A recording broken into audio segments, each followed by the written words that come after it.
귀한 교회에 불러주셔서 감사드리고 우리 이 자리에 계신 모든 성도님들과 특별히 자녀와 함께 참석하신 귀한 성도님들 가정에 축복합니다. 지금 소개하신 대로 저는 이제 원래 지구과학 교사를 하다가 하나님의 부르심이 있어서 미국을 좀 가게 됐고요. 거기서 마침 제가 고민하고 기도하던 문제인 이 특수와 진화 문제를 어떻게 할 것인가, 우리 교육에 어떻게 이거를 적용할 것인가 하는 문제로 굉장히 오랫동안 기도하고 고민하고 있었는데 가자마자 하나님께서 저에게 좋은 스님들을 붙여주셨어요. 그래서 교육을 받게 됐고 또 사역을 함께 동역하게 되었습니다.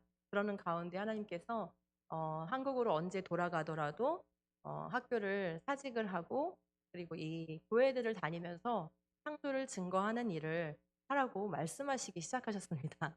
처음에는 그 말씀이 너무 충격적이어가지고 저는 이제 교단에 가서 아이들한테 잘 다른 것을 가르치기 위해서 이 공부를 열심히 해야 되겠다고 생각했던 거였는데 어느 정도 제 안에 정리가 되고 나니까 하나님이 학교를 그만두라고 말씀하셨어요. 그래서 그거 갖고 한 2, 3년 실갱이를 했던 것 같습니다. 하나님께 예, 받아들이기가 좀 어려웠어요. 그러다가 하나님이 집요하게 말씀하셔서 이제 순종하게 되었고 또 제 마음에도 창조가 너무나 분명해지고 또 창조를 통해서 복음을 새롭게 깨닫고 나니까 진화론을 가르치는 자리에 있는 것이 너무나 마음이 어려웠습니다. 그래서 기쁘게 이제 이 일에 헌신하게 되었습니다. 그래서 벌써 그 지금 제가 말씀드린 그 과정이 한 15년 정도가 흘렀어요.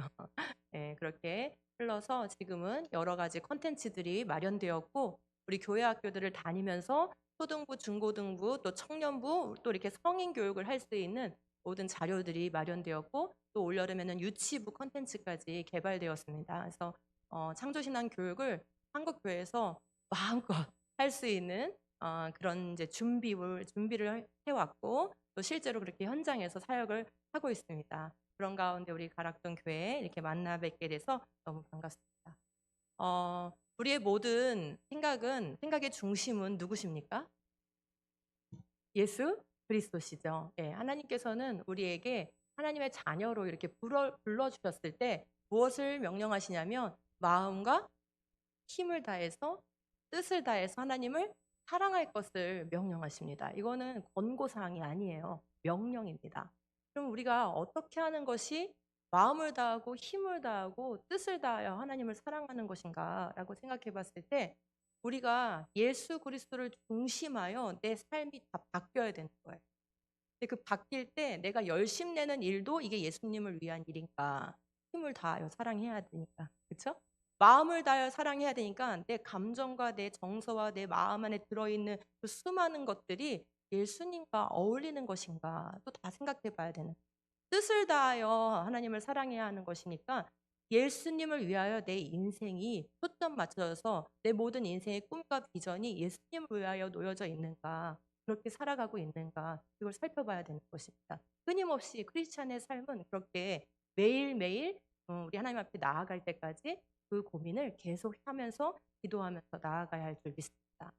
그렇게 우리가 봤을 때 우리 안에 들어와 있는 지식 체계 또한 예수 그리스도를 중심으로 해서 다 정리가 새롭게 되어야 합니다. 골로새서에서는 지식에까지 새롭게 하심을 입은 자라고 분명하게 말씀하고 있습니다. 이것을 히브리서의 말씀으로 바꾸면 이게 무슨 뜻이냐면 지각이 연단된 자라고 표현하고 있고 의의 말씀을 경험하여 아는 자라고 표현하고 있습니다. 근데 그걸 언제 말씀하시냐면 너희들 교회 안에 보니까 젖만 빠는 자들만 가득해. 단단한 음식을 소화하지 못해 라고 얘기를 하면서 지각이 연단되어야 한다라고 말씀하고 있습니다.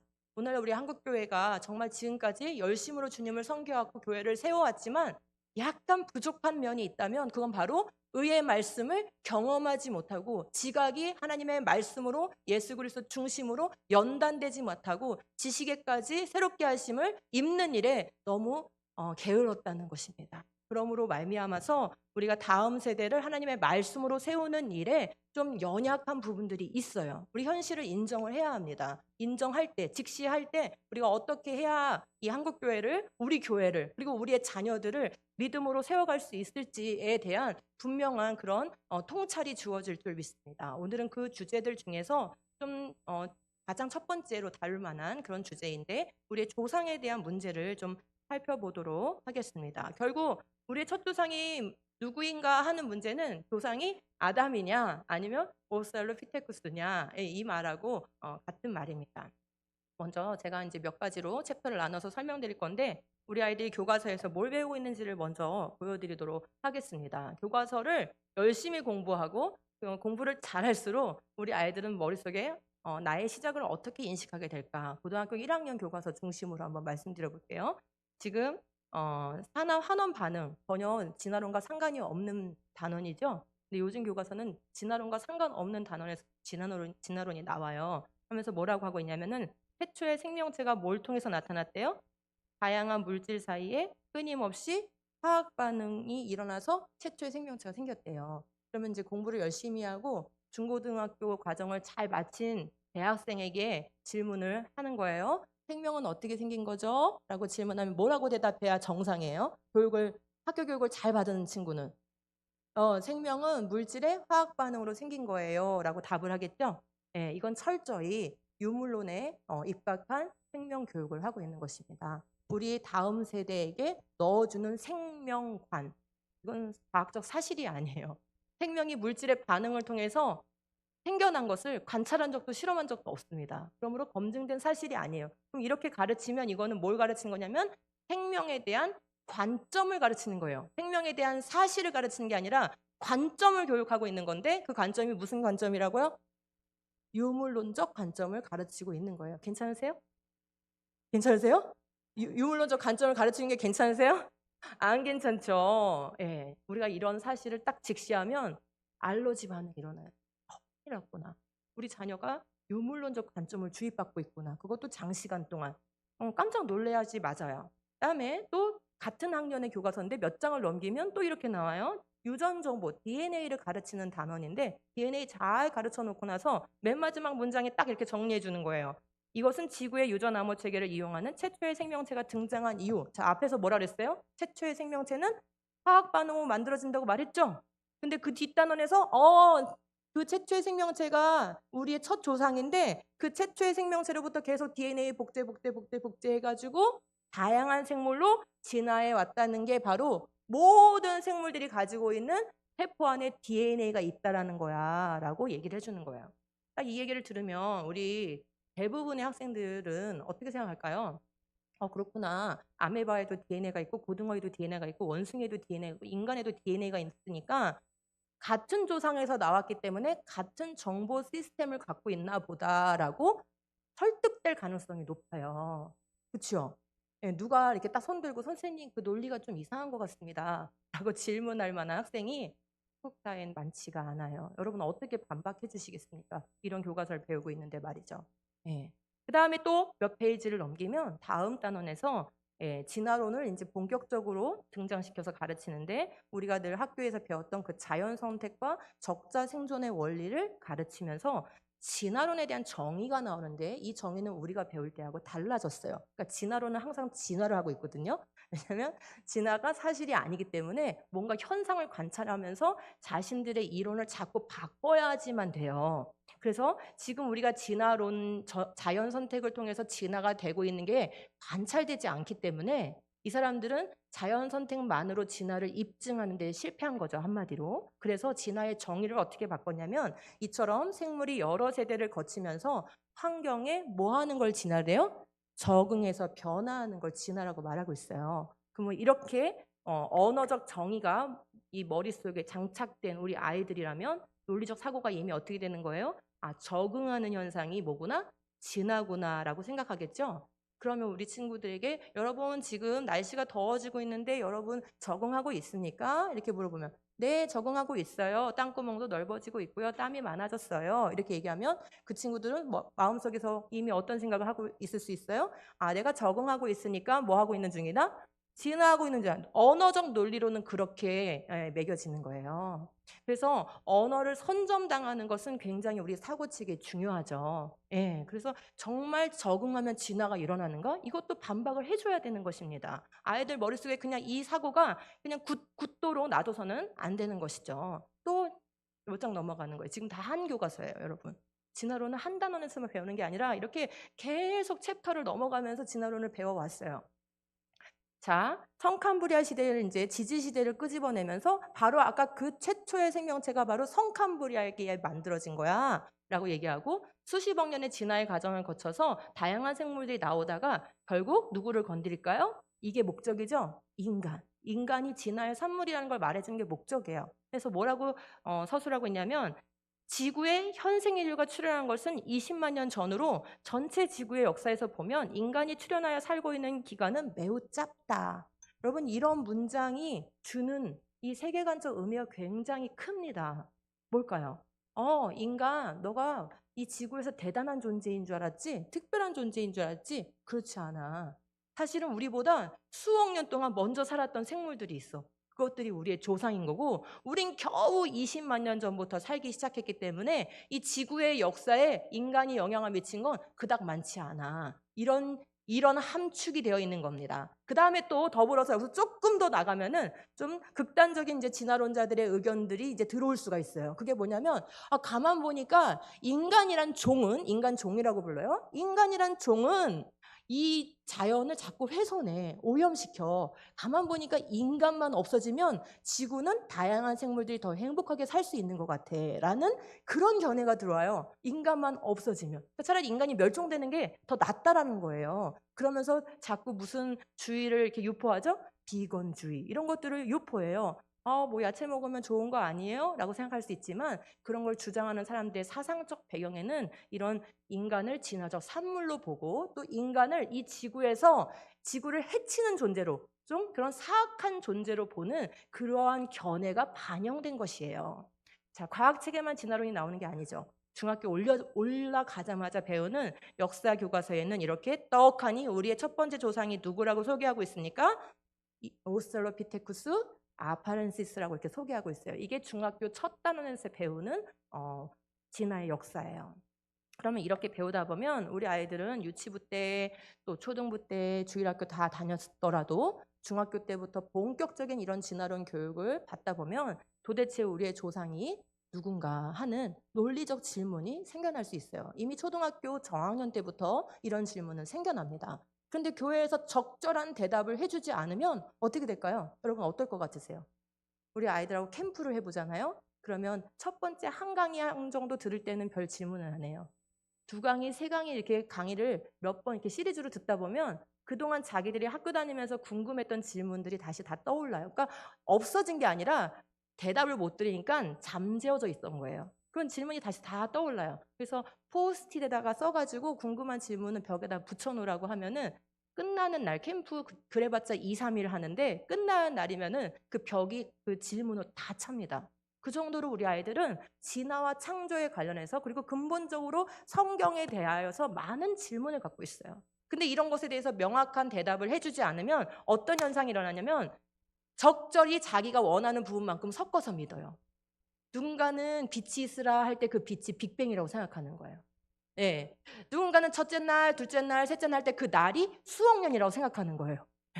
누군가는 인간이 처음부터 딱 남자와 여자 완성된 모습으로 나타난 게 아니라 호모 에렉투스나 네안데르처럼 좀 인간보다 못한 존재로부터 인간으로 진화시켜서 하나님이 창조했나 보다라고 또 생각을 하는 거예요. 그러니까 각자가 꽂히는 부분에 따라서 다 섞어가지고 믿는 거예요. 그래서 열이면 열마다 다 의견이 달라요. 이런 상태가 되는 게 우리 아이들의 실질적인 상태다라고 말씀드릴 수 있겠습니다. 그럼 우리 아이들이 지금 학교 교육을 통해서 배우는 것을 한마디로 얘기하면 우리가 어른의 관점에서 이 통찰을 해드리면은 뭘 배우고 있는 거냐? 신다인주의라는 걸 배우고 있는 거예요. 이거는 철저하게 유물론적인 사상인데 뭐냐면 우리가 전적으로 무슨 기원을 가지고 있대요? 그쵸? 즉 우리의 존재가 여기 왜 있느냐? 모든 기원에 대한 궁금증은 그걸 해결하기 위해서 있는 거예요. 우주론 왜 연구할까요? 생물의 기원에 대해서 왜 연구할까요? 인간의 기원에 대해서 왜 연구할까요? 정말 저 별이 왜 생겼는지가 정말 궁금한 걸까요? 사실은 우리가 여기 왜 존재하는지가 궁금해서 그 모든 기원을 파헤치는 것이죠. 그래서 그 모든 것들을 탐구하는데 전제가 있어요, 이 사람들은. 모든 걸 자연 과정으로만 설명하자라는 게 전제예요. 근데 말이 자연 과정이지 결국 그게 뭐예요? 물질적인 변화만으로 설명하자는 것이기 때문에 그게 곧 유물론이에요. 그러니까 우리가 학교에서 배우고 있는 진화론은 결국 유물론적 사상을 대변해주고 있는 하나의 이론인 것이죠. 자, 그래서 물질의 화학 반응에 의해서 세포 생기고 그것이 변이와 자연 선택이 오랫동안 누적되고 쌓이면서 긴 시간에 걸쳐서 다양한 생물이 나오고 그 끝에 인간이 네 발로 기던 유인원 조상으로부터 나왔다라는 이 거대한 맥락을 배우는 것입니다. 이렇게 해서 우리가 여기 존재한다라는 가르침을 배우는 거예요. 소리 조금만 줄여주셔야 될 것 같아요. 예. 자, 그러면 이런 교육을 계속적으로 배우고 나면 대학생이 되고 20, 30대가 됐을 때 우리의 젊은이들은 어떻게 반응하는지 한번 보실게요. Belief? I think it's just fact. There is too much evidence to ignore. When did you start to believe? When I started to think for myself. When did you start believing? When I took my first biology class. It all started to make a lot of sense. The teacher made it very, very easy to understand.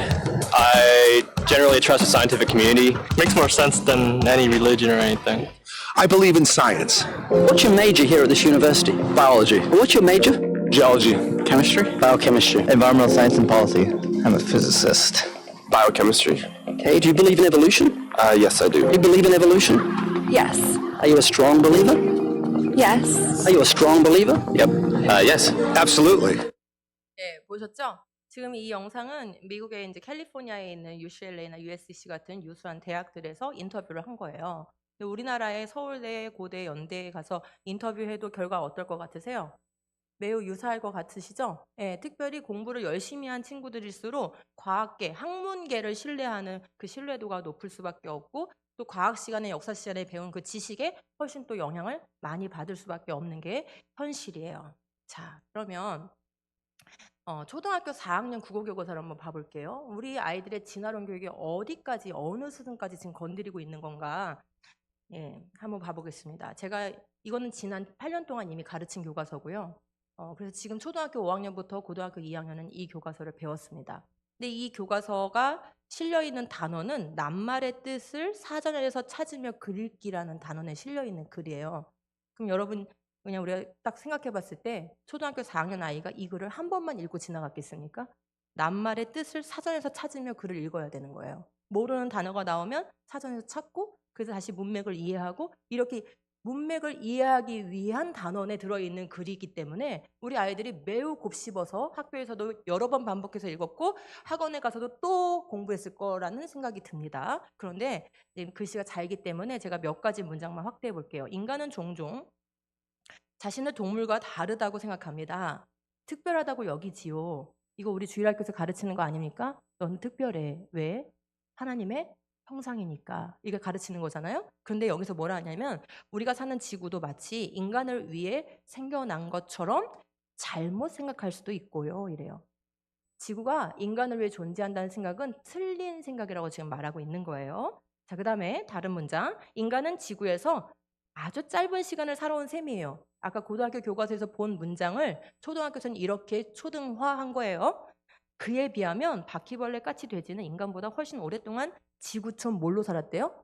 주민으로 살아왔어요. 이러는 거예요. 아, 바퀴벌레가 주민이었네요? 몰랐어요. 주민세 내나요? 바퀴벌레? 자, 그 다음에 다음 문장. 자연계에도 어른을 공경하는 문화가 있다면 지금 인간에게 무시당하고 고통받는 많은 동물의 마음은 나이 지긋한 어른이 한참 어린아이에게 험한 욕을 듣고 흠씬 두들겨 맞았을 때 느낌과 비슷할 거예요. 제가 바퀴벌레를 딱 때려잡으면 어른을 흠씬 두들겨 팬 거다 이 말이에요. 인간은 지구의 막내예요. 최초의 생명이 수십억 년에 걸쳐 다양하게 가지를 뻗으며 진화하는 과정에서 우연히 생겨난 생물의 뭐래요? 한 종일 뿐이지요. 인간 너는 대단한 존재도 아니고 특별한 존재도 아니고 이 지구의 모든 것이 너를 위해 존재하는 것도 아니고 수많은 동물들이 우리의 조상이기 때문에 오히려 우리는 그들을 공경해야 돼. 공경이라는 말은 안 쓰겠지만 존중해야 돼. 그러니까 이 시대는 동물권이 인권보다도 어떨 때는 더 중요해지죠. 사람을 상해했을 때는 감옥에 안 가는데 남의 집 고양이를 상해했을 때는 처벌을 받아요.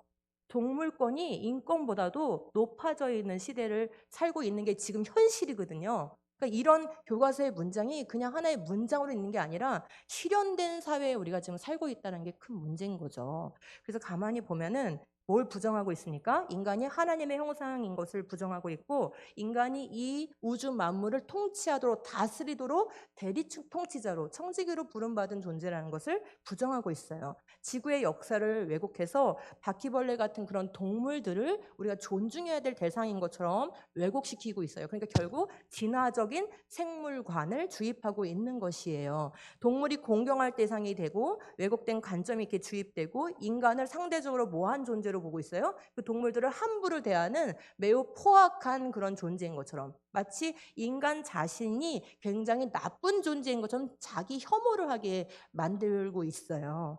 그 다음에 인간의 정체성을 우연적 물질의 과정의 산물로 세뇌를 시키고 있으니까 결국 이 모든 교육은 유물론적인 세계관을 장착시키고 있는 거예요. 생물도 인간 자신도 유물론적인 세계관 안에서 해석하도록 이렇게 가르치고 있는 거예요. 그런데 이 글을 쓴 사람이 누군지 아십니까? 최재천이라는 교수예요.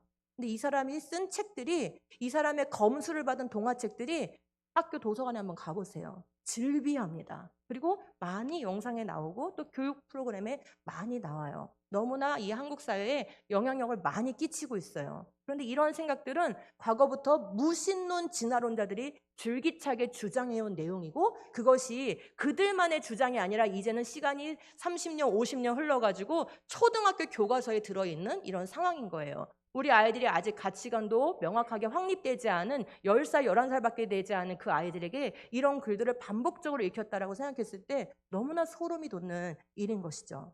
이와 같이 성경의 가르침과 진화의 가르침은 전혀 다른 기원을 얘기할 뿐만 아니라 전혀 다른 나의 존재에 대해서 그리고 내가 어떻게 살아야 되느냐의 문제까지도 전혀 다른 가르침을 주고 있다는 것을 알 수 있어요. 유치부부터 이제 진화론 교육이 많이 영향을 받고 있습니다. 제가 교회들을 다니다 보면 예전에는 중학교 부모님이 저한테 와서 상담을 했고 그 다음 몇 년 후에는 초등학교 부모들이 저에게 와서 상담을 했는데 이제는 유치부 부모들이 저에게 와가지고 우리 아이가 유치원에서 겪은 이런 일이 있었어요 하고 상담을 하고 있는 상황이 됐어요. 그만큼 진화론의 영향력, 교육의 영향력이 매우 아래로 내려왔다라는 것이죠. 그러므로 20여 년 동안 이런 진화론적 세계관, 유물론적 세계관에 쪄들어 버리는 게 우리의 교육적 현실이에요. 그러면 우리 자녀들은 우리 삶의 문제에 대해서 어떻게 이제 해석하게 되는지를 한번 보시기 바랍니다. Yes. Love your dog? I do love my dog. Yes, I do. Lemon. Okay. Well, your pet dog and your little neighbor are drowning. You'd only save one of them. Who would you save? That is a tough one. You only save one? Why are you hesitating? Well, I think I'd save my dog. I don't know why I'm really hesitating. Because I don't know. I feel like people would see me as a bad person if I said the dog. I'll save my dog. So, is your neighbor not worth saving? Well, he's not worth saving more than my dog is. I'd go with the dog. I mean, you would want to save the animals. I would want to save my dog. But we're animals. I believe we're all equal. I don't think humans have like a higher place. So you think dogs are more valuable than human beings? Do you believe in evolution? Yes, I do. 자, 보셨죠? 이웃집 사람과 내 강아지가 같이 물에 빠지면 뭐를 구하겠다고 다 얘기하고 있어요? 내 강아지를 구하겠다고 얘기하고 있어요. 여러분도 솔직히 개를 키우신 분들 마음에 좀 동조가 되시고 계시지 않으신가요? 그죠? 예. 그러면서 지금 대답을 요청하니까 뭐라고 대답하고 있냐면 개도 동물이고 인간도 동물인데 이웃은 내가 사랑하지 않는 동물이고 강아지는 내가 사랑하는 동물이기 때문에 이 강아지를 구한다라고 얘기를 하고 있는 거예요. 그죠? 벌써 이미 이 세계관 자체가 뭘로 바뀌어져 있는 거예요? 진화론적 세계관으로 이 세상을 해석하고 있기 때문에 내 삶의 중요한 그런 결정들, 특히 도덕적 결정, 가치의 결정을 할 때도 그 진화론적 세계관이 농후하게 반영되고 있다는 것을 Yes. 알아요. 자, 그러면 이렇게 진화론적인 관점을 수용하면 어떤 일이 벌어지는지 한번 말씀을 드려볼게요. 첫 번째, 세포가 자연 발생하고 진화의 과정을 거쳐 인간에 이르렀다면 창세기의 앞장들은 역사적 기록이 아니게 돼요. 비역사적 기록이죠. 창세기 1, 2, 3장 그건 역사적 기록이 아닌 거예요. 자, 그럼 무슨 일이 벌어질까요? 인간은 하나님의 형상이 아니라 어디서 나왔어요? 동물 조상으로부터 나온 그냥 동물 한 종일 뿐인 거예요. 그걸 교과서가 가르치고 있는 거죠. 자, 3번. 인간이 유인원 공통조상으로부터 나왔다면 뭐가 없어지나요? 아담과 하와 역사적 최초의 부분은 없어지고요. 그들이 에덴 동산에서 있었던 사건도 사실이 아닌 게 돼요. 그거는 그냥 하나 상징적인 이야기가 되는 거예요. 그리고 선악과를 따먹은 것도 뭘까요? 사실적인 역사가 아니라 그냥 하나의 종교적 이야기에 불과하게 돼요. 그러므로 원죄와 타락 사건 자체가 역사적 사실이 아닌 게 됩니다. 그 다음에 네 번째, 인간이 가지고 있는 이런 의식, 지성, 언어, 그리고 마음, 이것도 점진적 진화의 산물이고 뭐의 근거가 없어질까요? 동물로부터 나왔기 때문에 영혼의 근거가 없어지게 됩니다. 그 다음 이제 정말 중요한 게 5번인데 3번이 부정되기 때문에, 즉 원죄와 타락 사건이 실제적 사건이 아닌 게 되기 때문에 그 죄 때문에 죽음이 들어온 것 또한 뭐가 되나요? 그냥 하나의 종교적 이야기가 되지 사실이 아닌 게 돼요.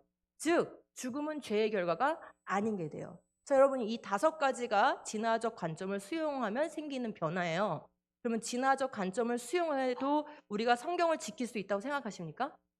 진화적 관점이 이렇게 들어와도 우리가 복음을 지킬 수 있다고 생각을 하십니까? 자신 없으세요? 없지요. 100% 없지요. 네, 지금 여기 5가지만 부정이 돼도 우리는 성경을 그리고 복음을 지킬 수가 없게 됩니다. 이게 현실이에요. 자, 그런데 성경은 뭐라고 분명하게 말씀하고 있냐면, 그러므로 한 사람으로 말미암아 죄가 세상에 들어왔고 또 그 죄로 말미암아 죽음이 들어온 것과 같이라고 말하고 있어요. 이와 같은 표현은 로마서에만 등장하는 것이 아닙니다. 로마서에도 또 고린도 전후서에도 신약 성경의 여러 군데에 죄가 한 사람 때문에 들어왔다. 그 한 사람이 누굽니까? 첫사람 아담을 얘기하는 거예요. 아담 때문에 죽음이 들어왔다라고 분명하게 가르치고 있어요. 그러면 이제 선택을 해야 되는 거예요. 우리는 이 말씀을 믿던지 아니면 이 말씀을 포기하든지. 근데 이 말씀을 포기한다는 게 뭐냐면은 하나님의 말씀을 신뢰하지 않는 것이 되는 것이에요. 자, 결국 그래서 진화론이 해온 일이 무엇인가 보면 창세기 1에서 3장, 인류의 기원, 죄의 기원, 죽음의 기원을 가르치는 이 창세기 1에서 3장이 뭐가 되도록 만든 거죠? 역사적 사실이 아닌 게 되도록, 즉 거짓말이 되도록 만드는 역할을 해온 거예요. 그러면 첫사람 아담이 이 땅에 완전한 인간으로 지어지고 그의 죄 때문에 죽음이 들어온 게 거짓말이 되었으니 뭐가 이제 불필요해졌습니까? 예수님이 이 땅에 성육신하여 오셔서 우리의 죄값을 십자가에서 치르신 이 구속 사건이 굳이 필요하지가 않게 되는 것이에요. 그래서 첫사람 아담을 부정하는 일, 창세기 1에서 3장을 부정하는 일은 결국 무엇을 포커스하고 있는 거예요? 무엇을 타겟팅하고 있는 걸까요? 예수 그리스도의 구속 사역이 무의미한 실제가 아닌 사건으로 만드는 그런 일을 하고 있는 것입니다. 너희들이 믿고 싶으면 믿어. 하지만 그걸 사실이라고 진리라고 주장하지는 마. 이렇게 되는 것이죠. 그러면 당연히 뭐가 되겠어요? 종교 다원주의를 받아들여야 되는 그런 상황이 되는 것이죠. 이 모든 것들이 결부되어 있는 것입니다. 자, 두 번째 문제. 그럼 인류의 진화를 이렇게 가르치고 있는데 정말 증거가 있어서 가르치는 것인가 하는 문제를 살펴보아야 하겠습니다. 우리 아이들이 배우는 교과서에서 아까 잠시 중학교 역사 교과서를 보여드렸는데 뭐부터 등장했습니까? 우리의 첫 조상이라고 오스트랄로피테쿠스 아파렌시스가 이렇게 우리 아이들 교과서에는 이게 우리의 첫 조상이다 이렇게 가르쳐지고 있습니다. 근데 이 인류의 진화 교통표 오른쪽에 있는 왼쪽에 있는 진화 교통표를 보시면 오스트랄로피테쿠스 아파렌시스 밑에도 뭔가 좀 더 있지요. 그래서 이 진화론자들, 특히 이제 이런 분야를 연구하는 사람들 인류학자다 이렇게 얘기하는데, 인류학계에서는 이 오스트랄로피테쿠스 아파렌시스가 처음부터 띡 나올 수 없으니까 그 전 단계 진화적 조상을 더 설정하고 있어요. 자, 그럼 그런 것들이 근거가 있는 것인지를 한번 먼저 살펴보도록 하겠습니다. 그 아래쪽에 있는 것들, 이 아래쪽에 보시면 아르디피테쿠스 라미두스라는 게 있고 그 다음에 투게넨시스라는 게 있어요. 또 사할렌트로푸스라는 게 있어요. 이것들이 오스트랄로피테쿠스 아파렌시스보다도 더 전 단계의 조상이라고 설정되어 있는 것들이에요. 그런데 고생물학계의 아주 정직한 실토를 보면은 이렇게 돼 있어요. 이것들은 모두 발견된 화석 자료들이 조각난 파편으로 된 유골 형태여서 논란의 여지가 많다. 즉 완성된 개체가 발견된 적은 단 한 번도 없고 뭐 두개골 조금, 무릎뼈 조금, 골반뼈 조금, 뭐 이빨뼈 조금 이런 식으로 매우 파편적인 조각 몇 개만 발견됐는데 그거를 인류의 조상의 계보에다가 넣어놨다 해서 이게 정말 인류의 조상으로 봐야 되는지에 대한 논란이 많다라고 실토를 하고 있어요. 근데 우리나라에 보면은 여긴 지금 전국에 있는 선사박물관인데 여기 보면 누가 나오냐면은 사헬렌트로푸스가 나와요. 근데 두 발로 다 걷고 있습니다. 이걸 뭐라고 붙여놨냐면은 인류의 진화 그 위대한 행진 이렇게 해놨어요. 지금 행진이 왜 중요하냐면 진화론에선 지금 주장하는 게 네 발로 기다가 두 발로 걸으면서 인간 됐다는 거예요. 그게 지금 오늘날 주류 이론이에요. 그러면은 네 발로 기다 두 발로 걷는 존재, 이 두 발로 걷게 된 존재부터를 우리 인류의 조상이라고 얘기를 하고 싶은 거예요. 그런데 사헬렌트로푸스가 뭐가 발견됐느냐? 지금 이렇게 두 발로 걷는 존재로 행진을 시켜놓은 거예요. 근데 발견된 건 뭐냐면 다리가 아니고 두개골 요만큼만 발견됐어요. 자, 그럼 제가 질문 드려보겠습니다. 이 사헬렌트로푸스를 두개골뼈만 요만큼만 있는데 요걸 딱 보고 네 발로 기었는지 두 발로 걸었는지 아실 수 있으시겠어요? 과학자들은 알 수 있을까요?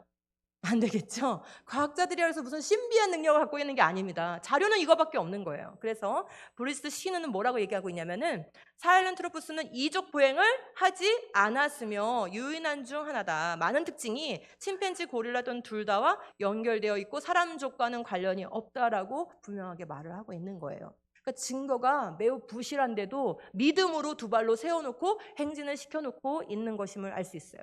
그 다음에 있었던 아르디피테쿠스라고 있죠. 이 아르디피테쿠스는 아주 산산조각난 뼈들을 발견했는데 그거를 맞추는데 15년이나 걸렸어요. 왜 이렇게 긴 시간이 걸렸을까요?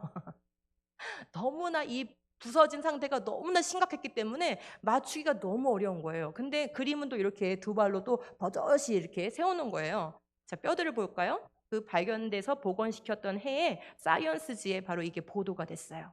지금 보시니까 이 사이언스지에 지금 맞춰놓은 그 뼈들 복원시켜 놓은 것과 옆에 신문 기사에 나온 그림하고 여러분 어떻게 매칭이 좀 되세요? 이 뼈들을 보면 저러한 몸을 복원시키는 게 그림을 그리는 게 가능할까요? 어떻게 서 있었는지, 털이 얼마나 있었는지 그거 알 수 있을까요? 그렇죠? 사실은 저 뼈들도 저렇게 맞춰진 것도 신빙성이 별로 없어요. 왜냐하면 이것들이 다 산산조각 난 상태였기 때문에 저렇게 맞춰질 것인가는 또 별개의 문제예요. 자, 그런데 그걸 인정하더라도 정말 저런 모습으로 서 있었던 존재인가 알 수가 없죠. 그러나 좀 더 이렇게 깊이 연구한 사람들의 말을 들어보면 짓밟힌 것 같은 유골은 심하게 부서지고 일그러져 있으며 또한 너무 깨지기 쉬워서 약간 닿기만 해도 가루가 되어버릴 것 같았다는 거예요. 이 자료가 이렇게 부실한 것들을 겨우 15년에 걸쳐서 뭐 땜질하고 이렇게 붙여가지고 저런 모양을 만들었다는 것이죠. 영장력자의 에스테반 사르미엔토는 결론을 지었어요. 족부 분절들의 비율, 발목에서 무릎까지, 무릎에서 대퇴근까지 이런 비율들이 있지 않습니까? 이 비율을 볼 때 그 기능적 유사성은 고릴라의 것들과 가깝다는 것이에요. 그러면 저렇게 세워놓으면 돼요, 안 돼요? 안 되잖아요. 그런데 버젓이 세워놓고 행진시키고 이족보행한 우리의 조상인 것처럼 자꾸 가르치고 있는 것이에요. 그러다가 이제 교과서에는 저것들은 너무 화석 상태가 부실하니까 그래 우리는 거기부터는 말고 오스트랄로피테쿠스 아파렌시스부터 가르치자 해가지고 이거를 첫 번째 조상으로 이렇게 그려놓고 있는 거예요. 그래서 한 400만 년 전부터 인류가 아프리카에서 기원했다라고 가르치고 있는 것이죠. 그러면 이 아파렌시스는 뭐가 발견됐을까? 한번 보세요. 지금 루시의 화석이 가장 유명한 화석인데요. 몸체가 한 40% 정도가 맞춰졌어요. 근데 이게 왜 유명한 화석이냐? 인류학계에서 몸체가 40%가 발견된 예가 없어요. 그러니까 다른 것들은 다 뭐하다는 거예요? 훨씬 부실한 자료를 갖고 있다는 거예요. 그냥 몇 개 조각만 갖고 있는 거예요. 그런데 얘는 비교적 40% 정도를 맞출 수 있었기 때문에 얘가 인류학계에서 가장 전면에 내세우는 그런 화석이에요. 그럼에도 불구하고 두개골을 가만히 보니까 누런 부분이 발견된 화석이에요? 하얀 부분이 화석이에요? 누런 부분이 화석이지요? 그래서 보니까 지금 제가 누런 부분 이 조각들을 본떠 가지고 한 10분에게 숙제로 드리면서 집에 가셔서 다음 주까지 나머지 부분을 그려오세요라고 숙제를 드리면 다 어떤 그림 그려올까요? 다 같은 그림 그려올까요? 다 다른 그림 그려오겠죠? 왜냐면 조각이 너무 일부분이기 때문에 나머지는 뭐에 맡기는 거예요? 자신의 상상에 맡기는 거예요. 그래서 정말 저렇게 생겼는지 알 수가 없어요. 그럼에도 불구하고 교과서 한번 볼까요? 이건 미국 교과서인데 미국도 마찬가지예요. 중학교 올라가자마자 이 오스트랄로피테쿠스 아파렌시스를 가르치는데 루시를 지금 어떻게 그려놨어요? 아주 자상한 30대의 엄마로 그려놨어요. 두 발로 버젓이 서가지고 아이를 엄마처럼, 인간 엄마처럼 이렇게 양육하는 모습을 그려놓은 거예요. 자, 이 루시를 발견한 사람이 도널드 제언슨이라는 사람인데 이 사람이 1973년에 발견했어요. 근데 이 사람이 자기가 발견한 그런 이야기들을 하는 전시회에서 이런 말을 했어요. 루시를 처음 발견한 도널드 조한슨이 루시의 뼈가 산비탈 지역에 흩어진 상태로 발견한 것임을 인정하는 그런 영상이 이제 만들어진 거예요. 그래서 이 증언을 바탕으로 해서 도대체 어떤 지역에서 발견했나 하고 살펴봤더니 전체 이 뼈들이 흩어져 있었던 반경이 3km래요.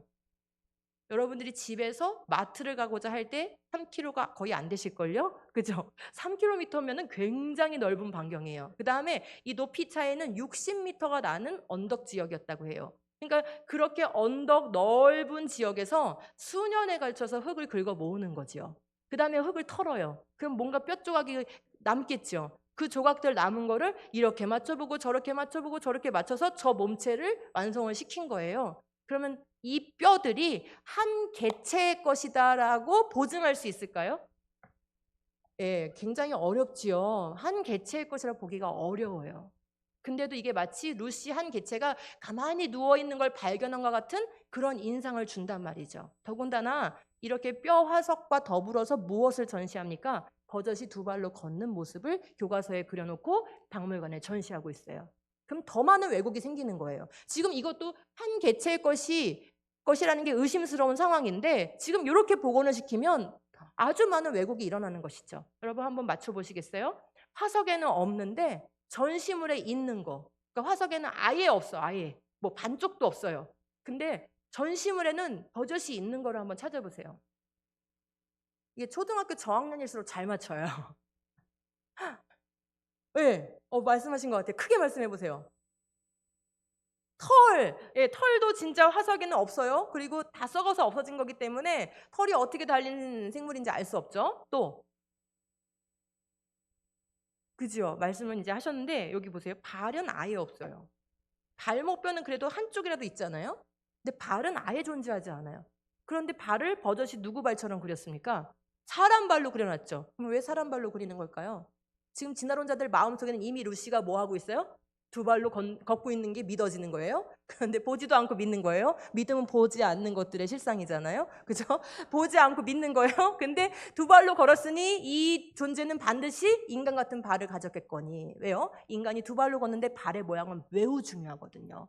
엄지발가락이 반드시 수직적으로 앞으로 놓였어야 두 발로 이렇게 걸을 수가 있는 거예요. 그래서 이게 그려놓은 거고, 그 다음에 얼굴은 어때요?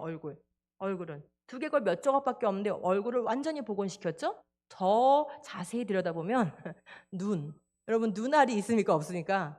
화석엔 눈알이 없어요. 근데 복원시켜놓은 모든 그 전시물에는 눈을 사람의 눈처럼 그려놨어요. 그게 무슨 뜻이냐면 동물원에 가서 오랑우탄, 침팬지의 눈을 보면 눈이 어떻게 돼 있을까요? 다 검은 자예요. 근데 인간의 눈은 어떻게 돼 있어요? 흰 자 위에 검은 자위가 있고 그 위에서 더 검은 자위가 왔다 갔다 하면서 우리가 조금만 눈빛을 바꿔도 저 사람이 무슨 생각하는지 기분 나쁜지 이런 걸 알아챌 수 있죠. 이 눈의 모양 자체가 인간을 굉장히 고등한 이성적 존재로 이렇게 묘사를 할 수 있는 것이에요. 그러므로 눈을 그렇게 사람처럼 그려놓으면 이 보자마자 어떤 인상을 줍니까? 아, 쟤는 인간의 조상답구나 라는 인상을 주는 것이죠. 이 전시물 자체가 매우 많은 왜곡을 일으키고 있다는 것을 알 수 있어요. 그럼에도 불구하고 이 오스트랄로피테쿠스를 오랜 시간 동안 연구한 이 전문 학자들의 증언을 들어보면 논문을 통해서 증언하는 거예요. 뼈들을 컴퓨터로 분석한 결과 두 발로 걷지 않았다는 거예요.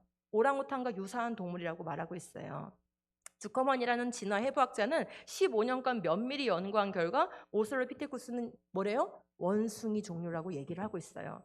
자, 더 나아가서 이 아까 옥스날드가 집요하게 이 부분을 연구한 사람이거든요. 근데 학계가 이거 자꾸 수정하지 않고 교과서에서 빼지 않으니까 계속적으로 발표를 했는데 뭐라고 하고 있냐면 이제 사람의 진화에서 직립보행으로의 중간 단계라는 위치에서 내려와야 된다고 했어요. 완전히 제거되었다고 얘기하고 있어요. 근데 우리 교과서에는 아직 들어있어요. 이게 문제인 거예요. 자, 이렇게 해서 시간이 흘러서 보세요. 73년에 발견해서 지금 몇십 년을 울거먹고 있습니까? 그죠? 그런데 지금 2000년대로 들어오면서 또 다른 연구가 또 조명됐어요. 뭐라고 있냐면 가장 유명한 이 루시의 골격 모형을 관찰하다가 우연히 이 학자들이 발견한 거예요. 그 루시의 손목뼈가 침팬지 것과 구조가 같다는 거예요. 이게 무슨 뜻이냐? 침팬지나 오랑우탄 같은 것들은 이렇게 너클 워커라고 해서 손목으로 걷게 돼 있어요. 그러려면은 우리는 그게 굉장히 힘들죠. 예, 그럼 벌이에요, 우리한테는. 그런데 얘네들은 이 손목뼈를 꺾어서 고정시키는 장치가 돼 있는 거예요, 손목뼈에. 그래서 이 고정된 손목뼈로 이렇게 걷게 돼 있는 것이죠. 그러므로 루시의 손목뼈에 이런 너클 워커의 특징을 가지고 있다는 것은 얘네가 뭐 했다는 거예요? 두 발로 걸었어요? 네 발로 기었어요. 네 발로 기었다라는 아주 명확한 증거가 나오게 된 것이죠. 이 정도 나왔으면 교과서에 빼야 되는 거 아닙니까? 그럼에도 버젓이 있는 이유가 뭐라고요? 루시만큼이나 많은 화석이 발견된 예가 없어요. 인류학계는 그만큼 화석 증거가 너무 부족해서 부실한 상태예요. 그래서 지금 자기들이 진화의 증거라고 주장하는 것들을 빼버리고 나면은 더 이상 진화의 증거라고 내세울 게 없어질 정도로 부실한 상태인 것이에요. 그래서 이것들을 적극적으로 옹호하고 있는 것이죠. 자, 지금까지 연구된 것들을 한번 제가 모아봤어요. 그랬더니 두개골은 뭐랑 비슷하대요? 보노보 원숭이와 비슷하다고 연구가 돼 있어요. 골반뼈는 사람의 골반뼈는 안쪽으로 둥글려져야 돼요. 그런데 얘는 바깥쪽으로 뻗어서 스쿠터 손잡이처럼 뻗어요. 이것은 전형적인 유인원의 골반뼈예요. 다리가 짧아요. 저도 다리가 짧은데요. 그런 게 아니고 요인원들은 다 네 발로 기기 때문에 앞다리가 더 깁니다. 그런데 우리는 인간은 누구나 팔보다 다리가 더 길어요. 예, 그 다음에 무릎뼈도 직립보행하지 않은 무릎뼈고요. 또 발가락이 아까 인간은 엄지발가락이 어떻게 돼 있다 그랬죠? 수직적으로 딱 앞을 향해야 되는데 이 유인원들은 아시는 것처럼 이 네 발가락과 나머지 엄지발가락이 갈라져 있죠. 그럼 뭐 하기 좋을까요? 나무에 매달리기가 좋을 테고 땅을 딛기가 좋겠죠. 예, 전형적으로 이건 기어다니기 위한 구조라는 것을 알 수 있어요. 손목은 아까 말씀드린 것처럼 꺾어서 고정시킬 수 있는 구조고 손가락은 우리는 쫙 펴지죠. 그런데 얘네들은 아무리 쫙 펴도 이만큼밖에는 펴지지가 않아요. 구부러진 손가락을 가지고 있어요. 이 모든 특징들을 조합하니까 오스트랄로피테쿠스 아파렌시스는 두 발로 걸은 인간의 조상 맞습니까? 아니요. 적극적으로 네 발로 기도로 이렇게 지금 보이는 이러한 모습으로 전시되어야 하는 것이 맞습니다. 그러니까 증거가 없는 것이에요. 자, 그 다음에 이제 제가 말씀드리고 싶은 건 이제 아랫 지역을 말씀드렸어요. 오스트랄로피테쿠스라는 이름을 붙인 건 오스트랄로피테쿠스라는 뜻 자체가 남쪽 원숭이란 뜻이에요. 근데 남쪽 원숭이들 중에서 두 발로 걸은 것처럼 보이는 것들을 이렇게 넣어놓고 인간의 조상이라고 지금 메꿔놓은 거예요. 그 다음에 이제 뭘 주장하냐면 저 위에 동네 호모 네안데르탈시스, 그 다음에 호모 사피엔스, 호모 에렉투스가 있죠. 얘네들을 왜 호모 사피엔스와 다른 종으로 분류해 놨을까? 이 부분도 상당히 중요한 시사점이 있어요. 이 부분을 한번 말씀드려 볼게요. 자, 네안데르탈인이 처음에 발견됐을 때 1800년대인데 그림을 이렇게 그려서 잡지에도 싣고 박물관에도 전시했어요. 근데 지금 최근에 복원된 모습은 그 오른쪽 편이에요. 상당히 뭐해졌습니까? 사람 같아졌죠. 그럼 무슨 뜻이에요? 지난 한 150년 넘도록 화석들을 계속 네안데르탈인이 전 세계 각지에서 발굴이 된 거예요. 그 자료값이 더 많아지니까 원숭이와 비슷한 게 아니라 뭐랑 비슷해 보여요? 사람하고 비슷해 보이게 복원이 바뀐 거예요. 그런데 한번 보세요. 그 자료들이 보여주는 특징이 뭐냐면 이 네안데르탈인은 뇌 용량이 인간보다 무려 더 크대요. 장신구, 액세서리를 사용해요. 여자들이 목걸이, 귀걸이 이런 거 액세서리를 사용한 거예요. 음악 악기를 불었는데 지금도 남겨져 있는 악기를 불면 도레미파솔라시도가 불려요. 동굴에 벽화를 그리는 예술 활동을 했고 석기와 가죽을 가공했고 정교한 장례 절차를 치른 흔적을 다 남기고 있는데 우리는 요즘에 장례식을 한 번 치르는 것도 굉장히 힘들어하죠. 그만큼 문화가 죽음을 경시하는 문화가 된 건데 이때는 죽음을 아주 숭고하게 여겼어요. 그래서 두 번의 아주 정교한 장례식을 치른 흔적을 갖고 있어요. 불을 기술적으로 사용했고 치료술을 가졌는데 화석 중에 뭐가 발견됐냐? 어깨 봉합 수술한 게 발견됐어요. 그럼 무슨 얘기예요? 수술을 받았다는 거예요. 그죠? 예, 치료를 서로 할 수 있었다는 거예요. 그리고 중요한 특징이 뭐냐면 호모 사피엔스하고 네안데르탈인이 결혼하면 자식을 낳을 수 있다는 거예요. 어떻게 할 수 있어요? 예, 지금 우리가 가지고 있는 유전자와 네안데르탈인의 유전자를 분석하는 시대예요, 이제. 그랬더니 우리의 몸속에 네안데르탈인의 DNA를 갖고 있다는 사실을 알게 됐어요. 그러면 우리가 그들의 뭐예요? 후손이죠. 자, 이 정도 했으니까 네안데르탈인은 뭐여야 맞아요, 여러분? 100% 사람이어야 맞죠? 지금 이러한 특징을 가지고 있는 다른 동물 보신 적 있으십니까? 없어요. 이거는 온전한 사람이어야만 할 수 있는 행위들이에요. 그런데도 불구하고 인간과 다른 종인 것처럼 분류하는 이유가 뭘까요? 진화의 역사에서 점점 공통조사로부터 분기, 공통조사로부터 분기, 공통조사로부터 분기. 진화의 역사에는 반드시 이 분기의 역사가 필요해요. 이 분기한 것을 증명해주고자 네안데르탈인을 일부러 사람과 다른 종으로 분류하고 있는 거예요. 그 역사에 꿰어 맞추기 위해서 그런 것이죠. 한 학자가 이렇게 말했어요. 만약에 그가 환생해서 목욕하고 면도하고 지하철, 뉴욕에 딱 지하철에 앉아 있으면 뭐해 보인다는 거예요? 오히려 현대인보다도 기골이 더 장대하고 두뇌 용량도 200cc가 더 크니까 더 멋있어 보일 거라는 거예요. 사람과 다르게 보일 이유가 없다라는 말을 이렇게 비유적으로 한 거예요. 그 다음에 또 한 가지, 아까 한쪽에 호모 에렉투스가 또 다른 종으로 분류되어 있는 거 보셨을 거예요. 자, 그러면 이 자바맨에 대해서 한번 말씀드려 볼게요. 자바맨은 1891년에 최초로 발견된 인간과 진화적 그 조상 간의 중간 단계라고 발표된 것이었어요. 자, 근데 유진 두보아는 네덜란드 의사인데 자신이 진화론에 너무 심취한 나머지 진화의 증거를 찾고자 네덜란드의 의사인데 괜찮잖아요. 근데 그 당시에 전기도 안 들어오고 물도 없는 인도네시아의 자바 섬에 가서 10여 년을 이거를 찾는데 자신의 삶을 헌신해요. 제가 이 이야기를 볼 때마다 제 가슴이 막 이렇게 콕콕 찔려요. 그게 뭐냐면 도대체 진화론을 지금까지 세워온 자들의 믿음과 헌신이 더 충성되었을까? 창조를 믿는, 성경을 믿는 그리스도인들의 헌신이 더 충성되었을까라는 생각을 해보게 되는 거예요. 여러분, 결론이 뭘 것 같으세요? 여러분 겪고 있으시잖아요. 우리의 충성과 헌신이 더 강했다면 우리는 교과서에서 우리 아이들이 이러한 진화론만 배우는 시대를 만들지 않았을 거예요. 그들은 헌신했고 그들은 충성했어요. 무엇에? 진화론에. 그러나 우리는 성경에 대해서 그만큼 헌신하고 충성하지 않았다라는 결론을 내릴 수밖에 없는 것이에요. 자, 이 듀보아가 다인의 열렬한 팬으로서 이 화석을 발굴하러 가서 두개골과 허벅지뼈와 어금니 한 개를 발견을 했는데 고작 그거 가지고 두개골과 허벅지뼈 한 조각과 그 다음에 어금니 한 개, 요 고작 이걸 가지고 이것이 인류의 진화의 중간 단계라고 발표했던 것이죠. 그리고 그림을 이렇게 그린 거예요.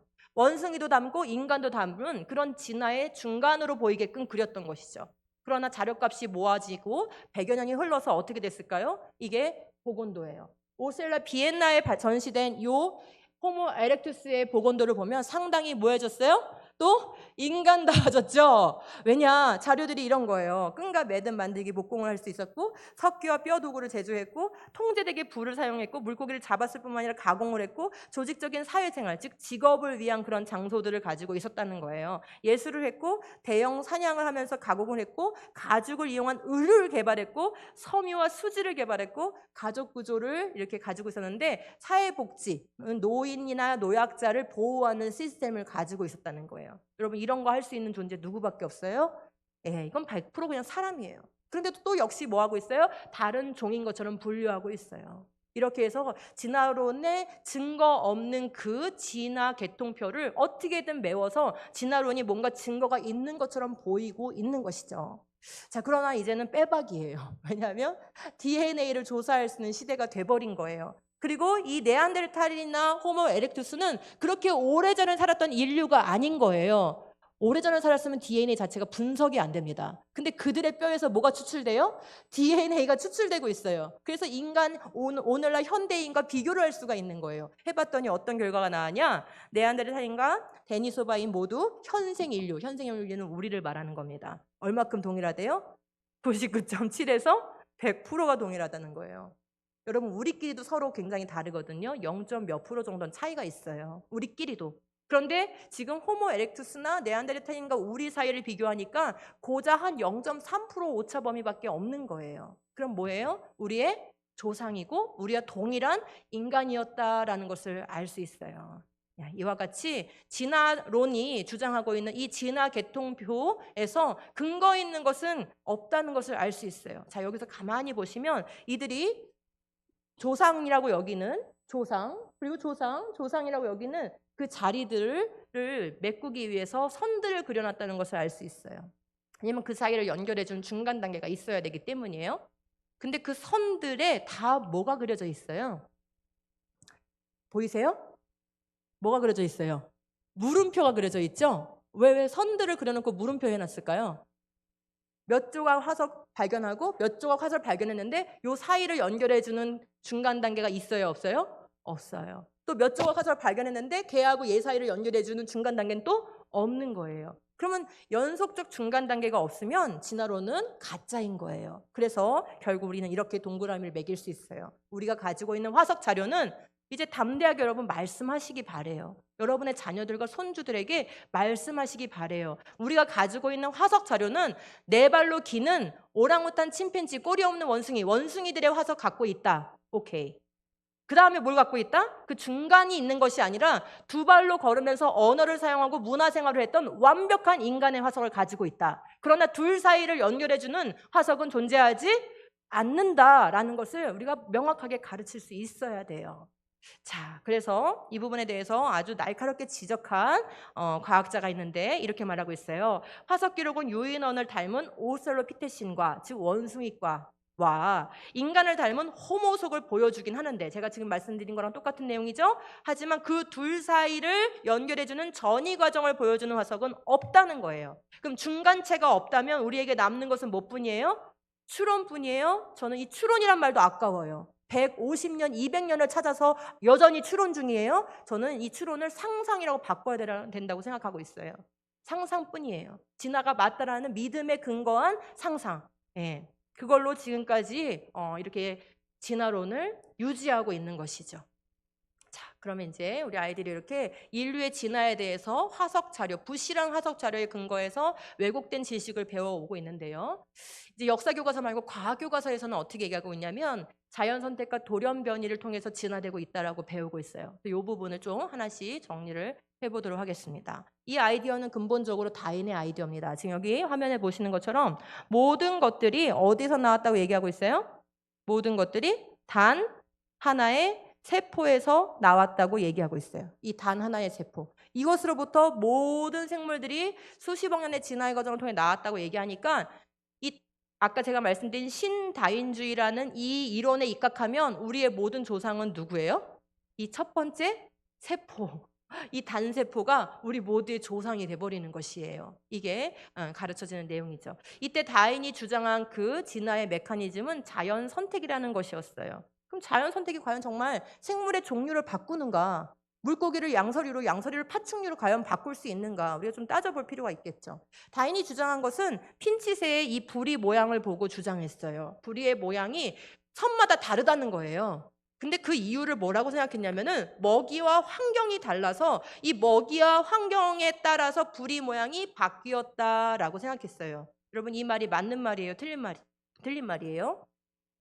지금 이 단순한 이 한 문장이 분간이 안 되는 게 우리의 현실이에요. 여러분만 아리까리하신 게 아니라 우리 아이들은 더 아리까리해요. 여러분 먹이와 환경이 부리의 모양을 바꿀 수 있을까요? 자, 보시겠습니다. 여기 뭉뚝한 핀치. 얘는 딱딱한 씨앗을 쪼아먹는 게 괜찮은 거예요. 근데 이렇게 뾰족한 이 핀치는 선인장 즙을 빨아먹기엔 알맞지만 딱딱한 곡식을 쪼아먹기는 어려운 거예요. 자, 그러니까 먹이와 환경에 따라서 살아남는 그 개체들이 있다는 것만큼은 사실이죠. 뭉뚝한 부리를 가진 이 핀치는 어디에 있고 싶겠어요? 곡식들이 많은 섬에 있고 싶겠죠. 그 다음에 이 뾰족한 핀치는 어디에 살고 싶을까요? 선인장이 많은 섬에 살고 싶겠죠. 그러니까 먹이와 환경에 따라서 부리 모양이 다르게 나타나는 건 맞는 말이에요. 그러나 먹이와 환경이 부리의 모양을 바꾼 것은 아니에요. 왜 그럴까요? 자, 제가 뾰족한 핀치새라고 한번 예를 들어 볼게요. 제가 친구 집에 놀러 갔어요. 그땐 거기 갔더니 딱딱한 곡식밖에 없어요. 그럼 어떻게 할까요? 거기서 그냥 나는 못 먹네, 자네나 많이 먹어서 하면서 굶을까요? 아니겠죠? 어떻게 하겠어요?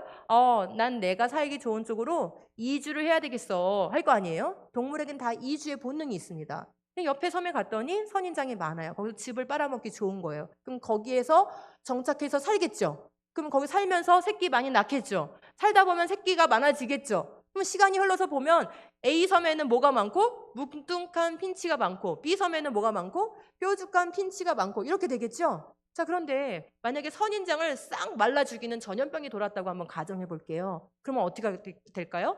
이 뾰족한 핀치가 여기서 못 살게 됐어요. 다른 섬에 가봤더니 거기도 전염병이 돌았어요. 다른 섬에 갔더니 거기도 전염병이 돌았어요. 만약에 이게 굉장히 긴 시간 동안 연속된다면 어떻게 될까요?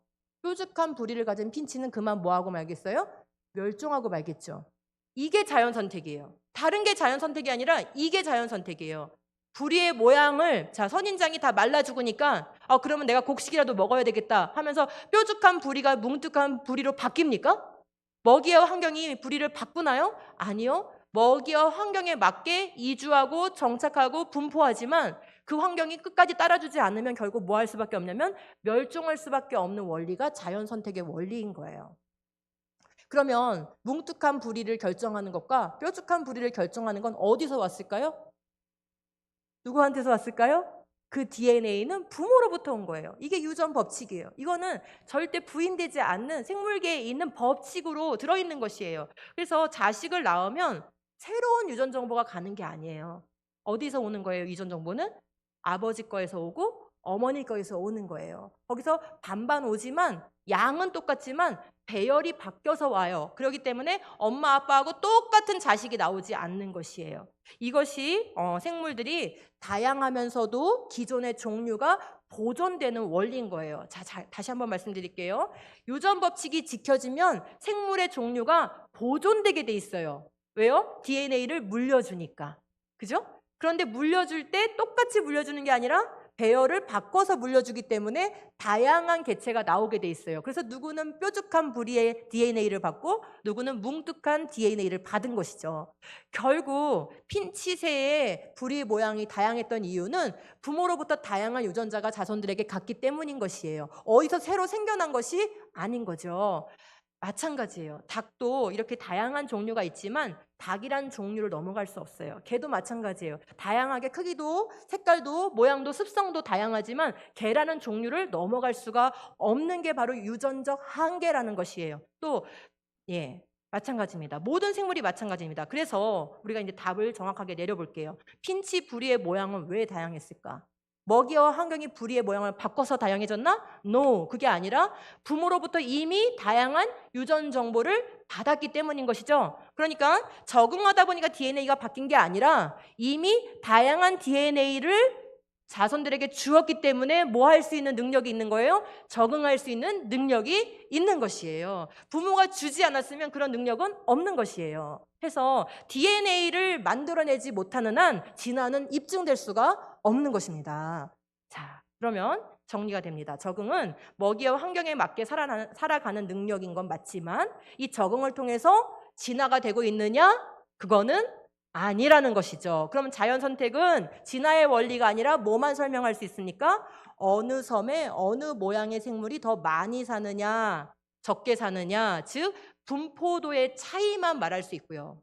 분포도 하다가 더 이상 분포할 수 없는 환경의 열악함을 만나면 어떻게 돼요? 멸종만 설명할 수 있습니다. 자연 선택은 진화를 설명하는 게 아니라 오히려 뭘 설명하는 원리예요? 멸종을 설명하는 원리다라는 것을 알 수 있습니다.